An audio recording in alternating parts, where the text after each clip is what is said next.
Բարև ձեզ հարգելի դիտողներ, YouTube-յանի Մալիք եթերում զրուցելու եմ քաղաքագետ Անդրեաս Ղուկասյանի հետ։ Ցանկության դեպքում կարող եք բաժանորդագրվել YouTube-յանի Մալիքին։ Բարև ձեզ, պարոն Ղուկասյան։ Բարև ձեզ։ Պարոն Ղուկասյան, եւս 2-3 օր եւ նախընտրական քարոզարշավը արդեն կավարտվի եւ ազգային ժողովի հերթական ընտրությունները տեղի կունենան։ Բովանդակային քարոզարշավ տեսաք դուք այս օրերին քաղաքական ուժերի կողմից, թե ոչ։ Մի ձևով հնարավոր չի պատասխանել, Նարեկ, այս քարոզարշավում հնչեցին շատ կարևոր քաղաքական մտքեր, որոնք վերաբերվում են մեր երկրի տնտեսական եւ սոցիալական ոլորտներին։ Կարելի է ասել, որ քաղաքական գաղափարներ այդ ոլորտներում մի շարք քաղաքական ուժերի մոտ եղել է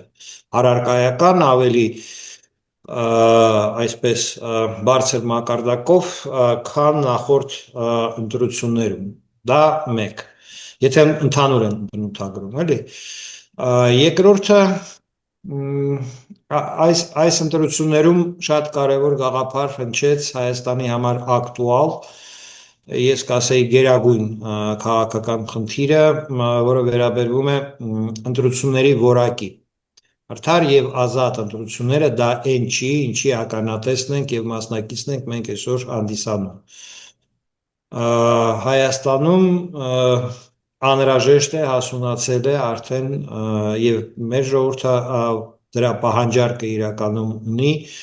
ունենալ ավելի որակյալ քաղաքական համակարգ, ընտրություններում էլ կատարել քաղաքական ընտրություն։ Գաղափարը, որ պայմաններ չկան ազատ ընտրությունների համար, նույնպես ներկայացված է քաղաքական ուժերի մեկի կողմից, դեմ են բոլորին, հանդես է գալիս այդ դիրքերից, որ Հայաստանում անհրաժեշտ է անցկացնել նոր ընտրություններ եւ ստեղծել ազատ պայմաններ, արդար պայմաններ բոլոր մասնակիցների համար, որպեսզի հանրությունը կարողանա քաղաքական ընտրություն կատարել։ Երևի վատ կողմերից այս ընտրությունների իհարկե իշխանություն եւ այսպես կոչված պրոռուսական կուսակցություններ այդ պայքարն է, որը որ բոլոր բացասական ինչ կարելի է ընտրություններում որպես ֆալսիֆիկացիա, մանիպուլյացիա, հայհոյանք եւ այլն այդ բոլոր էլեմենտները պարունակում է։ Մեր հանրությունը հոգնել է իմ կարծիքով այդ տեսակ էմոցիոնալ արհեստական ճգնաժամերից, դա եւս պետք է նշել, որ դա անցյալի ազդեցությունն է, բայց այսօր այդ անցյալի հետ միասին ես անձամբ տեսնում եմ, որ ծնվում է նորը։ Եվ այդ նորը այսօր մարմնացված է նոր կուսակցությունների մեջ, նոր քաղաքական ուժերի մեջ, այդ կուսակցությունների ցանկը 7-ն է, նոր կուսակցություններ, որոնք որ մասնակցում են այս ընտրություններում, այդ 7 կուսակցություններից մի քանիսը բավականին իմ տեսակետից առողջ քաղաքական ուժեր կարող են դառնալ։ Պարոն Ղուկասյան, արտաքին միջամտություն տեսնում եք ընտրությունների։ Անհնարինչ տեսնել որևէ ընտրություն Հայաստանում այսպիսի պայմաններում չի անցել։ Մենք իսկապես աննախադեպ իրավիճակում ենք գտնվում, թե այն առումով ինչպես է շատ բացահայտ ձևով ԱՄՆ-ն իր միջամտությունը այս ընտրություններում ցուցաբերում, Եվրամիությունը եւ իհարկե Ռուսաստանի Դաշնության մասին հարկավոր է խոսել առանձին եւ հատուկ, որովհետեւ ես ուզում եմ բոլորի ուշադրությունը դարձնել, որ վաղը ուժի մեջ է մտնում Ռուսաստանի Դաշնության պաշտպանության մասին օրենքի փոփոխությունները, որոնք որ թույլ են տալիս Վլադիմիր Պուտինին անձնապես իր որոշումով Հայաստանում տեղակայված ռազմական ուժերը, զինված ուժերը կիրառել Ռուսաստանի Դաշնության քաղաքացիներին պաշտպանելու համար։ Այս ընտրություններում արդեն դա էլ գիտենք բոլորս, մասնակից են լինելու բազմաթիվ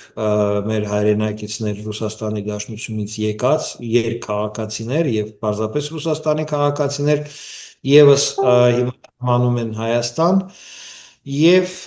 կարծես թե եթե այսպես նայենք հարցին թե արտակին իրավական արտակին քաղաքական, հա, իրադրությունը կոշտ հակադրություն Արևմուտք Ռուսաստան Ռուսաստանը եւ ԵԱՏՄ իր գործընկերները միասնաբար Հայաստանին ներկայացրեցին վերջնագիր եւ քաղաքականությունը ավարտել եւ անել կամ ընտրություն։ Գիտենք բոլորս դա հանրահայտ փաստ է։ Չի բան պատմության մեջ Հայաստանի չի եղել եւ միշտ եղել է Հայաստանի դասական քաղաքական այն պլատֆորմը, որի վրա արտաքին քաղաքականությունը կառուցվել է։ Հիմա եթե Ռուսաստանի Դաշնության պատից գալիս է կամ այսպես ասած կողմնորոշվելու պահանջը, դա նոր բան է, որը որ չի կարելի անլուրջ, այսպես ասած դիտարկել։ Ռուսաստանը իր քայլերը նաև ամրագրում է, ամրապնդում է հայկական ապրանքների մուտքը Ռուսաստան արգելափակելով։ Դա տեսնում են բոլորը, դա եւս մի այսպես երևույթ է, որը որ անմիջապես ազդում է Հայաստանում ներքին քաղաքական իրավիճակի վրա։ Եվ եթե նորից կրկնեմ իրավական մյուս կողմը ԱՄՆ-ն, հա, ընտրությունների ժամանակ Հայաստանի Հանրապետությունը մայիսի 26-ին ստորագրեց ԱՄՆ-ի հետ մի շարք փաստաթղթեր, դա էլ է անսովոր բան։ Որպես կանոն նման փաստաթղթեր ստորագրվում են ընտրություններից քվեարկությունից հետո, երբ որ ձևավորվում է արդեն իշխանություն, կառավարություն, որը ունի ժամկետ գործելու եւ այլն։ Իսկապես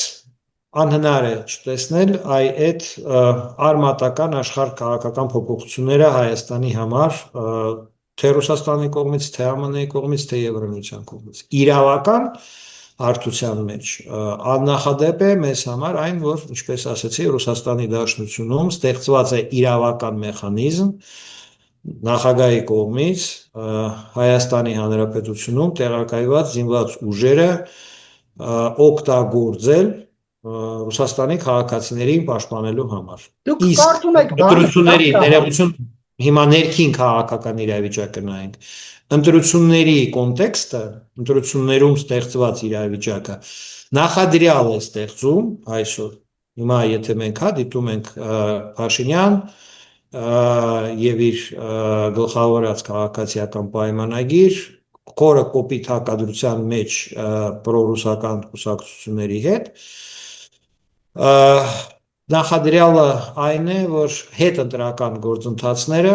կարող են դառնալ առիթ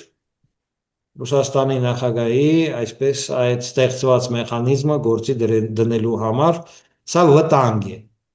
Ես չեմ ասում սա սցենար է, բայց սա վտանգ է, որը որ նույնպես բոլորս պիտի հասկանանք, որ սա նոր իրավիճակ է։ Կարելի է այսպես ամփոփել եւ աշխարհքաղաքական, եւ իրավական, եւ քաղաքական ներքին քաղաքական իրավիճակը նպաստում է այսօր Ռուսաստանի համար հնարավորություն է ստեղծում ուժային միջամտություն ունենալ Հայաստանում, եթե ընտրությունների արդյունքում հետընտրական այսպես կոնֆլիկտ առաջանա եւ եթե այդ կոնֆլիկտում ներգրաված լինեն նաեւ Ռուսաստանի Դաշնության քաղաքացիներ կամ երկքաղաքացիներ։ Պարոն Ղուկասյան, նախ այդ օրենքը կոնկրետ գրված չի այնպես, որ Վլադիմիր Պուտինը լիազորություն է ստանում Այդպես է գրված Հայաստանում տեղակայված, այլ գրված է, որ Ռուսաստանը կարող է իր զորքերը օգտագործել յուրաքանչյուրը պետք է իր համար հասկանա, դա վերաբերվում է Տաջիկստանին, դա վերաբերվում է Հայաստանին, ըստ էության երկու պետություններին, որտեղ Ռուսաստանը ունի տեղակայված զորքեր։ Առաջնահերթ Ռուսաստանի Դաշնությունը այն պետությունն է, որը որ կիրառել է, տեսեք, Ուկրաինայում Ղրիմում տեղակայված են եղել ռուսական զորքեր։ Եվ իրենք միջամտել են Ուկրաինայում ներքին քաղաքական հետընտրական, ավելի ճիշտ ոչ թե հետընտրական, այլ քաղաքական process-ին։ 14 թվականին բոլորս եղել ենք ականատես, ինչպես այդ ռուսական բազայից զորքերը դուրս են եկել եւ Ղրիմում կատարել են անեքսիա, անշլյուս։ Բնակչությունը մեծամասնությունը դեմ չի եղել միանալ Ռուսաստանին, բայց մեխանիզմը այդ մեխանիզմի մեջ ռուսական բազայի զորքերը կատարել են կարևոր դերակատարություն։ Այսինքն Ռուսաստանը այն երկիրն է, որը որ դա արել է առանց իրավական մեխանիզմ ունենալու այն ժամանակ, այսօր ստեղծել է իրավական մեխանիզմ դա անելու եւ Հայաստանը եւ Տաջիկստանը այստեղ ունեն խնդիր, այսպես ասած, ուշադիր լինելու, որտեղ առաջնահերթ դա վերաբերվում է այն պետություններին, որտեղ Ռուսաստանի Դաշնությունը ունի տեղակայված զորքեր։ Բայց այդ 1000 քանի հոգին ինչ պետք է, լավ կամ պայմանագրով սահմանված 2000 Նարեկ ջան, ես համոզված չեմ, որ եթե 102 բազայից դուրս գան, ենթադրենք ռուսական զորքերը Շարասյունով դեպի Երևան, քաղաքացիական պայմանագրի աջակիցները Facebook-ում այդքան ակտիվ եւ այլն, դուրս կգան այդ Շարասյան ճանապարհը փակելու։ Բայց մենք կանոնավոր բանակ ունենք։ Ես չեմ կարծում, որ այդ հարցում նույնպես մենք կարող ենք վստահել այսօրվա մեր իշխանություններին եւ բանակին։ Ես գտնում եմ ու եւ այդ հարցը տալիս եմ, որ եթե բանակը Գոնե հանուն իրանց իշխանությունը պահելու կզսպեն 102-րդ ռազմաբազային։ դե դա էլ այսպես ասած, տեսեք, ես հիմա նայում եմ հարցին որպես Հայաստանի Հանրապետության քաղաքացի։ Ձեզ նկարագրեցի վիճակ։ Այդ իրավիճակում ինչ է ստացվում։ Նիկոլ Փաշինյանից է կախված ելք։ Իմ համոզմամբ Նիկոլ Փաշինյանի քաղաքացիական պայմանագրի համախոհները ռուսական զորքի ճանապարհը փակող չէ։ Ռուսական զորքի ճանապարհը փակողը Արտուր Օսիպյանն էր, այսօր բանտում։ Քաղաքացիական աջակցությունը այսօր ԿՊ-ին չի ասի, որ մեր հանրության մեջ մեծ է, թեպետ եւ այսօրվա իշխող ուժը փորձում է ներկայանալ որպես Եվրոպամետ ուժ, բայց այդտեղ էլ բազմաթիվ վերապահումներ կան այս խճճված իրավիճակում հասկանալի չի վերջո Հայաստանը ինչու չի ընդունում իր հստակ որոշումը հանրակրվե անցկացնելու վերաբերյալ։ Դա չէ, կարևոր հիմա իրավիճակ է, որը որ կարար լիցքաթափեր աշխարհքաղաքական դրությունը։ Եվ մյուս հարցը, որը որ էլի իշխանություններից է կախված, դուք ամեն օր լուսաբանում եք բազմաթիվ ընտրախախտումներ, ընտրակաշառքներ եւ այլն, ինչ որ բարձր հնչողություն ունեցող քրեական հետապնդումներ, մի կուսակցության թիվ 2 տեխնացուն մեղադրվում է Ռուսաստանի Դաշնության համար, լրտեսության համար։ Մյուս կուսակցության ազդեցիկ գործիչը մեղադրվեց 1 միլիարդ 600 միլիոն, թե ինչքան 900 ներողություն 60 միլիոն դրամ 1400 հոգու մեջ բաշխելու համար։ Սա արդեն վկայում է, որ այդ կուսակցությունները եթե շարունակում են մասնակցել ընտրություններում, չէ, եթե իշխանությունը չի ընդունում որոշումներ դրանից այս իրավիճակից բխող, որ մենք հույս դնել, որ ինչ որ ձևով գործող իշխանությունը կարող է հնարավոր բախումից, հետընտրական բախումից մեր երկիրը զերծ պահել։ Դուք տեսնում եք տենց ջանքեր, ես չեմ տեսնում։ Հույս ունենալ, որ աշխարհքաղաքական բախումից մեր երկրի ղեկավարությունը ջանքեր է գործադրում Հայաստանը զերծ պահել, չեմ տեսնում։ Ինձ համար այս իրավիճակը նման է այն դրությանը հիմա հետ հայացքով արդեն ավելի հասկանալի դարձած 20 թվականին, ինչպես որ կտրեցին բանակցությունների թոքը Մինսկի խմբի խաղաղ կարգավորման, կտրեցին, որ ինչ, որ բախումը լինի, չէ՞։ Հետո այդ բախումից ով շահեց։ Մոսկվան։ Չէ, իր զորքերը եկան հայտնվեցին Արցախում եւ այլն։ Դրա համար անձամբ իմ մոտ վստահությունը, միգուցե որը դուք ունեք, որ երկրի ղեկավարությունը ունակ է, նպատակ ունի, մոտիվացված է այս հարցերը կարգավորել, մեզ բոլորիս ապահովել նման բացասական սցենարից, երբ որ ռուսական միջամտությունը տեղի է ունենում, ես փի հույսեր չունեմ։ Իմ հույսը մեր քաղաքացիներն են, որոնք որ նման դեպքում պիտի կողմնորոշվեն եւ հասկանան ինչպես այդ միջամտությունը կանխել։ Եվ այդ քաղաքացիների շարքում չեն ինձ համար քաղաքացիական պայմանագրի աջակիցները, ում ես չեմ դիտարկում որպես ունակ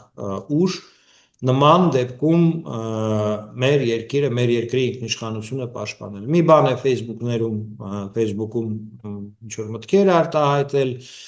պատվիրված հանրահավաքներին մասնակցել, լրիվ այլ բան է այն ինչ որ ես ասացի։ Օտարի զորքը կանգնացնել, թույլ չտալ, որ երկրի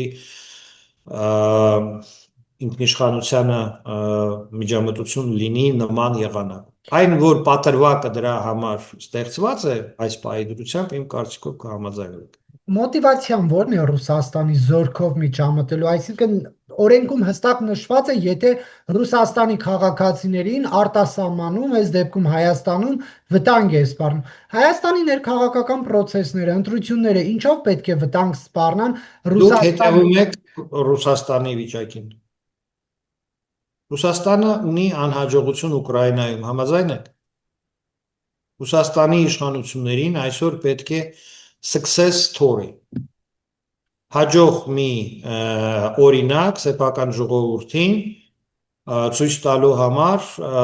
ինչ որ մի այսպես ուժային գործողություն, հա, ինչպես որ բարձրացրեց, չէ, Տրամպի վարկանիշը Վենեսուելայի անցկացրած Մադուրոյի դեմ օպերացիան։ Որոշ բաներ արվում են առաջի հերթին նման բաներ արվում են ներքին քաղաքական պատճառներով։ Ես տեսնում եմ այսօր Ռուսաստանի մոտ անհրաժեշտություն սեփական ժողովրդին, Ռուսաստանի ղեկավարությունը, որպեսզի իր իշխանությունը ամրապնդի, պետք է ցույց տա, որ իրենք կարողանում են այդ արևմուտքի, այսպես ասած, դեմը փագեն եւ ուժով իրենցը առաջ տան։ Հայաստանը հարմար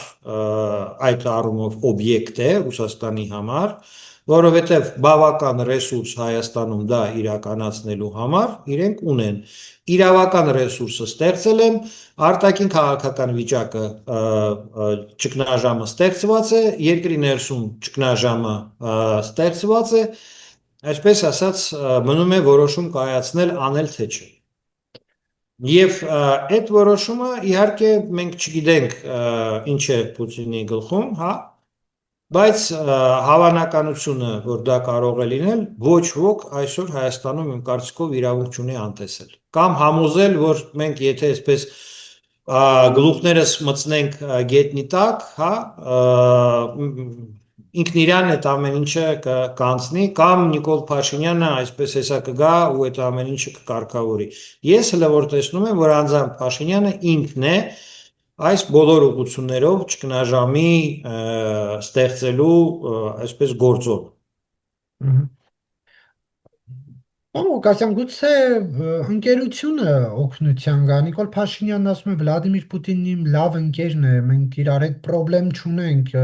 խառնակիչներ ես, ընդդիմադիր խառնակիչներ ասում են, որ չխառնեն, հայ-ռուսական հարաբերությունները իդեալական են։ Փորձում են ԵԱՏՄ-ի Նազարբաևի եւ Պուտինի հարաբերությունները իդեալական են։ ում Նազարբաևի Ղազախստանում տեղի ունեցավ ներքին ճգնաժամ, Նազարբաևը, եթե չեմ սխալվում, հիմա Մոսկվայում է, չէ՞։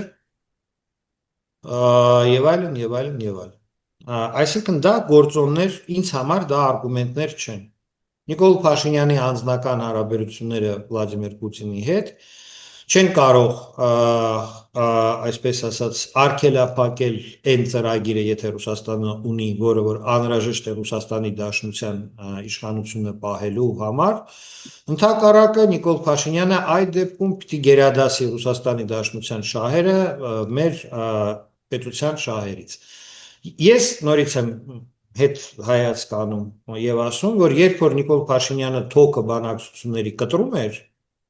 ինքը Ռուսաստանի Դաշնության շահերը ավելի բարձր էր դասում, քան մեր ժողովրդի, մեր երկրի շահերը։ Երբ որ Նիկոլ Փաշինյանը Արցախի կարգավիճակի նշաձողը իջացնում էր, ինքը Ռուսաստանի Դաշնության շահերը ավելի բարձր էր համարում, առաջնային էր համարում Հայաստանի եւ Արցախի շահերից։ Եվ ունենալով այդ օրինակները անցյալում, այսօր ենթադրել, որ հույս դնել Փաշինյանի վրա, որ ինքը այդպես չի վարվի, ես չեմ կարող։ Կան մարդիկ, որոնք որ փոխկապակցված են ԿՊ-ի հետ, հավատում են, վստահում են եւ այլն, իրենք իհարկե փորձում են, ես հիմա նայում եմ քննարկումները չտեսնել այս բոլոր թվարկած փաստերը, որի մասին ես ասում եմ, աշխարհաքաղաքական փոփոխությունները, Ռուսաստանում տեղ ունեցած իրավական փոփոխությունները, Հայաստանում ստեղծված իրավիճակը, այդ ամենին ինչ, այսպես ասած, այդ ամենի համար ինչ պատրվակ է ստեղծում տալիս։ Նման պայմաններում ես, քանի որ ազատ եմ Փաշինյանին աջակցելու պարտականությունից, ես տեսնում եմ վտանգները, իրենք չեն տեսնում։ Ես նկատի ունեմ ԿՊ-ի համախոհներին։ Այսօր ես տեսնում եմ իրենց դիսկուրսները ուղղված են բանի, որ հանգիստ եղեք, ոչ մի բան ժողովուրդ չի կատարվում արտարոց, այս ամեն ինչը ստից բաներ են եւ այլն եւ այլն։ Ես գտնում եմ, որ այդ ամեն ինչը Աստված տա ստից բաներ լինեն, բայց պետք է հարց տալ, եթե նման սցենար տեղի ունենա, որն է մեր ռեսուրսը, մեր ժողովրդի, մեր հասարակության ռեսուրսը, մեր ինքնիշխանությունը պաշտպանել։ Ձեր հարցադրումը Նիկոլ Փաշինյանը ռեսուրս է թե ոչ, իմ պատասխանը ոչ։ Պարոն Ղուկասյան, ինչու է Ռուսաստանի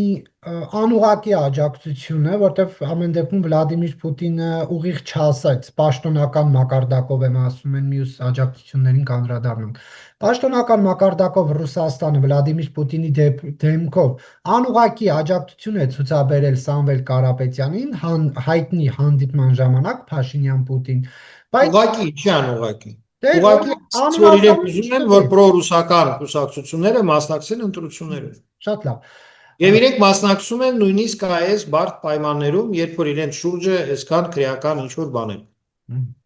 Հիմա Վլադիմիր Պուտինի այդ հայտարարությունը ինչու հասարակության լայն շրջանակների կողմից սվիններով ընդունվեց, բայց օրինակ Թրամփի, Եվրամիության աջակցությունները ավելի, այսպես, բացի այս ընդդիմադիր շրջանակներից ոչ մեկ չի քննադատում, ընդ որում ընդդիմությունն էլ ասում է Թրամփը լավ արեց, վաղը մյուս օր մենք կլինենք իշխանության, այդ աջակցությունը Թրամփը նաև մեզ կփոխանցի։ Ինչու է ռուսական աջակցությունը այսպես բացասական ընկալվում շատ մարդկանց կողմից, ոչ բոլոր։ Իսկ արևմտյան աջակցությունը էլի ոչ բոլորի կողմից, բայց դրական ընկալվում։ Մեր հասարակությունը կիսված է 3 մասի։ Նրանք, ովքեր որ հավատարիմ են հայ-ռուսական հարաբերությունների պահպանմանը, ռազմավարական հարաբերությունների պահպանմանը եւ այլն եւ այլն։ Սա մի խումբ է մարդկանց, որոնք ունեն կոնկրետ պատճառներ, շահեր, գիտակցություն, ինչ են իրենք աշխարհին այդպես նայում։ Եվս մի խումբ մեր երկրում կա, ծայրահեղ այլ այսպես դիրքից են նայում աշխարհին, որոնք որ ցանկանում են մեր պետությունը տեսնել եվրոպական ժողովուրդների շարքում, տեսնել Հայաստանը Եվրոմիության կազմում։ Եվ կա որոշակի խումբ, որը որ ցանկանում է, որ Հայաստանը զարգանա եվրոպական ուղով, բայց եւ ճշնամական հարաբերություններ չստեղծի Ռուսաստանի հետ։ Այ ես դասավորությունը տեսնում եմ այս 3 խմբերի այսպես քանակական ազդեցության կշիռների միջև, եթե մենք խոսում ենք հանրային կարծիքի մասին։ Իշխող ուժը խաղադրույք դրեց այդ եվրոպական եւ եվրոպական եւ ռուսական, հա, այդ երկու խմբերի վրա իր արշավը կազմակերպեց այդպես, իրեն ներկայացնում է այդպես եւ այլն եւ այլն։ Իմ համոզմունքն է, որ դա քարոզչական, այսպես ասած, հնարք է, ես չեմ մոռանում Հայաստանի 13 թվականի ընտրությունները, երբ որ Հանրապետական կուսակցությունը ամենապրոեվրոպական ուժն էր Հայաստանում, որը որ կարելի է պատկերացնել, չէ, եւ ԵԺԿ անդամ, եւ ասոցիացիա պայմանագիր կնքող, եւ Սերժ Սարգսյանը ձեր աչքերին նայելով ասում էր մենք ում երեխա չենք։ Այդքան բանակցում են կարող է չստորագրենք եւ այլն։ Իմ մոտ չկա, նորից եմ ասում, վստահություն, որ քաղաքացիական պայմանագիրը Նիկոլ Փաշինյանը իսկապես եվրոպական քաղաքականություն Հայաստանի մտադիր են իրականացնել, որ իրենց ձեռնտու է դա ներկայացված այդպես լինելը նախընտրական այս փուլում, դա ինձ հասկանալի է։ Բայց ինչպես իրենք կպահեն իրենց, եթե Ռուսաստանի Դաշնությանը այսօր հարկավոր լինի Հայաստանը կլանել,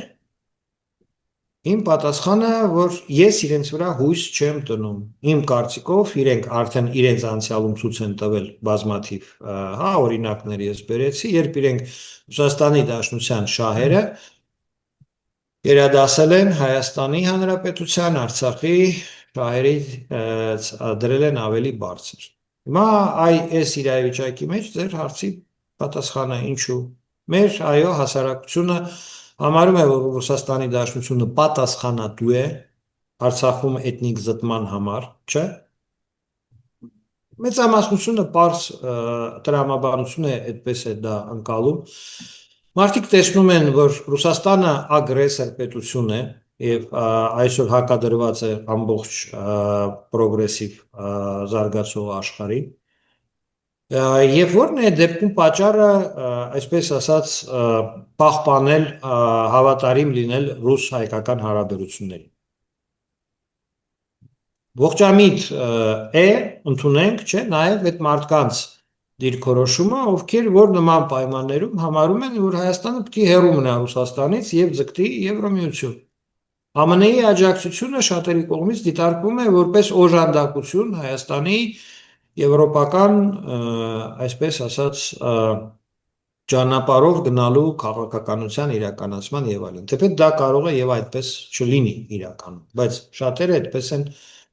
դա ընկալում։ Իմ կարծիքով սա են պատճառները, Նարեկ ջան, ինչի մենք այսօր այո ունենք ըստ հարցումների բավականին մեծ թվով հայրենակիցներ, առնվազն 32%-ը ըստ International Republic Institute-ի, որին որ հավատում է իշխող ուժը, դիտարկում Ռուսաստանի Դաշնությունը որպես թշնամի պետություն։ Այսինքն 68%-ը, չէ, նայում են դեպի արևմուտք դեպքում։ Եվ այո, հարցումը ցույց է տալիս, որ առաջատարն են Ֆրանսիան, Եվրամիությունը, ԱՄՆ-ն, Հայաստանի բարեկամ պետությունների ցանկում, ոչ Ռուսաստանն այսօր։ Դա իրողություն է, իրողությունը նաև Ռուսաստանում են ճանաչում։ Եթե դուք կարդացել եք դոսիեի այդ հրապարակումները, մենք հասկանում ենք, չէ, որ դա այդ արտահոսքը կազմակերպված է հենց Կիրիենկոյի գրասենյակի կողմից։ Ինչու, ո՞րն էր իրենց շահը։ Ինչու են կազմակերպվում արտահոսքեր։ Որտեղ այնտեղ բացահայտվում է այդ բոլոր գլխավոր մտքերը, որոնք վերաբերվում են մեր ընտրություններին Ռուսաստանի Դաշնության տեսակետից։ Գլխավոր պատճառը միջամտելու այնտեղ նշված է, չէ՞, ինչի է Ռուսաստանի Դաշնությունը միջամտում մեր ներքին գործերի։ Նշված է, չէ՞ այնտեղ։ Փորձագիտական կարծիք կա, որ Հայաստանը, եթե Հայաստանում ազգայնական ուժեր կան, ես ցիտում եմ իշխանության, Հայաստանը գնալու է Եվրոմիության ճանապարհով։ Նույնիսկ եթե իշխող ուժը մնա իշխանության, վիճակ կստեղծվի, որ ստիպված կլինի գնալ Եվրոմիության ճանապարհով։ Ուստի ռազմական ներկայությունը պահպանելու համար հարկավոր է պրոռուսական այդ ուժերին աջակցություն, որպեսզի մյուս շարադրվում է մնացածը, չէ՞։ Ինչի են օգնում Սամվել Կարապետյանը։ Թեպետ եւ այդ դոսիեում, չէ, ոնց որ թե քննադատություն է գրված, որ Սամվել Կարապետյանի կուսակցությունը չգնաց այն խորհուրդներով, որը որ իրեն Կրեմլում տալիս է, նոր ուժ ձևավորել, նոր մարդկանց հավաքագրել, այլ հին ինֆրակառուցվածք քաղաքական, այսպես ասած, հավաքագրեց եւ ըստ էության տապալեց այն ծրագիրը, որը որ իրեն առաջարկվում էր։ Այդ ծրագրից միայն մի դրույթ կատարվեց ըստ այդ դոսիեի հրապարակման, ըստ այդ արտահոսքի մեջ ներկայացված տվյալների, որ դա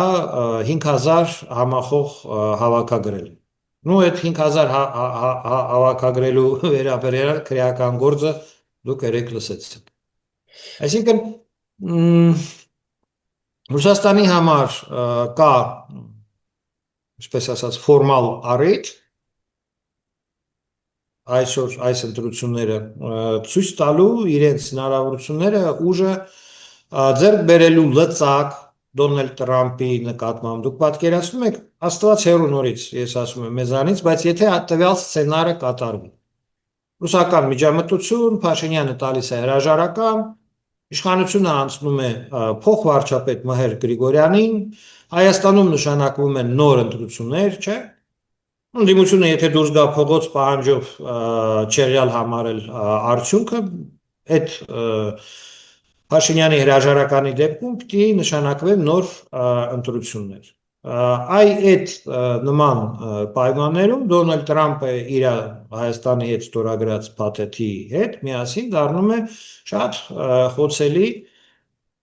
Վլադիմիր Պուտինից Վլադիմիր Պուտինը ի վիճակի կլինի պայմաններ թելադրել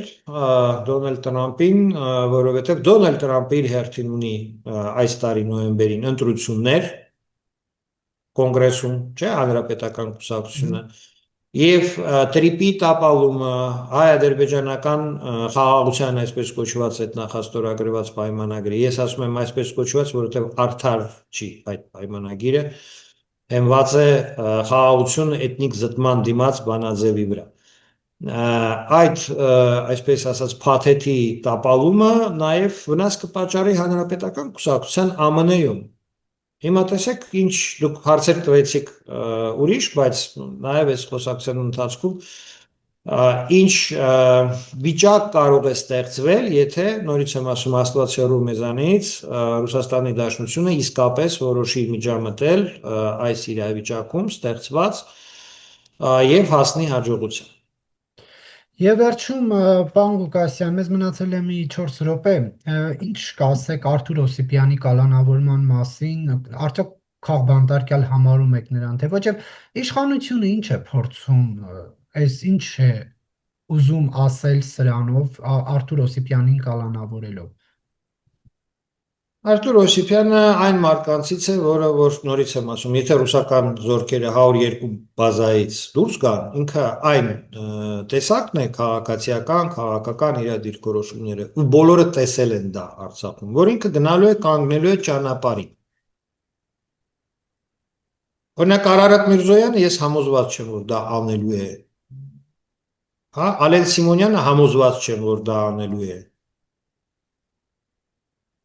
Համոզված չեմ, որ Նիկոլ Փաշինյանն է դա անելու, բայց Արթուր Օսիպյանը դա անելու է։ Եվ այո, նման պայմաններում, եթե այսպես խմորումներ կան, իր նման մարդիկ պիտի նստած լինեն բանտում։ Դրամաբանական չի դա։ Բացի այդ Արթուրը համարձակվեց այն հարցերը տալ, որը որ ոչ ոք չի համարձակվում Փաշինյանին տալ։ Ոչ ոք չի համարձակվում, մենք բանավեճեր ենք լսում, չգիտեմ ինչեր ենք լսում, ելույթներ, բաներ, բայց ով է այդ հարցերը տալիս Փաշինյանին։ Ոչ ոք։ Եվ դա եւս կարևոր խնդիր է Փաշինյանի համար եղել կոնկրետ ստեղծված իրավիճակում այդ քարոզարշավի ժամանակ պատճառ ինչի ինքը իր տիրապետումից հա իր այդ ինքնա հասկողությունից վիճակը իր համար դուրս եկավ հուզական դրսևորումները բոլոր Փաշինյանի տեսանք սա հարցի մի կողմն է էլի բայց